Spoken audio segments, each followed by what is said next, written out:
நீங்கள் பார்த்து கொண்டிருப்பது just news Tamil channel. Madhavaram சட்டமன்ற தொகுதிக்குட்பட்ட 33வது வட்டத்தில் மதசார்பற்ற முற்போக்கு கூட்டணியில் போட்டியிடும் திமுக வேட்பாளர் சுதர்சனத்திற்கு உற்சாக வரவேற்பு.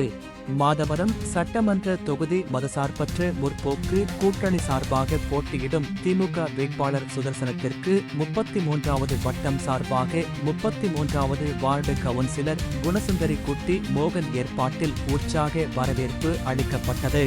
தொடர்ந்து 33வது வட்டத்தில் வாக்கு சேகரித்த திமுக வேட்பாளர் சுதர்சனத்திற்கு வட்ட துணை செயலாளர் தசரதன் தலைமையில் மங்கள வாத்தியங்கள் முழங்க திருக்குடை ஏந்தி ஊர்வலமாக அழைத்து வரப்பட்டு மாலை அணிவித்து மரியாதை செய்யப்பட்டது.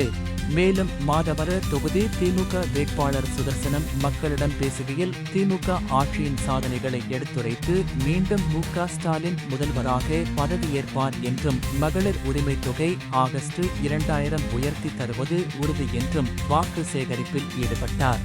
இதில் மாதவரம் தெற்கு பகுதி கழக செயலாளர் திக்காராம், வட்ட செயலாளர் சுந்தரம், 33வது வார்டு கவுன்சிலர் குணசுந்தரி குட்டி மோகன் உள்ளிட்ட மதசார்பற்ற முற்போக்கு கூட்டணி சேர்ந்த காங்கிரஸ், தேமுதிக, விசிக, மதிமுக, கம்யூனிஸ்ட் மக்கள் நீதி மய்யம் என கட்சி நிர்வாகிகள் பலர் கலந்து கொண்டு இருசக்கர வாகனத்தில் பேரணியாக சென்று உதய சூரியன் சின்னத்திற்கு தீவிர வாக்கு சேகரிப்பில் ஈடுபட்டனர்.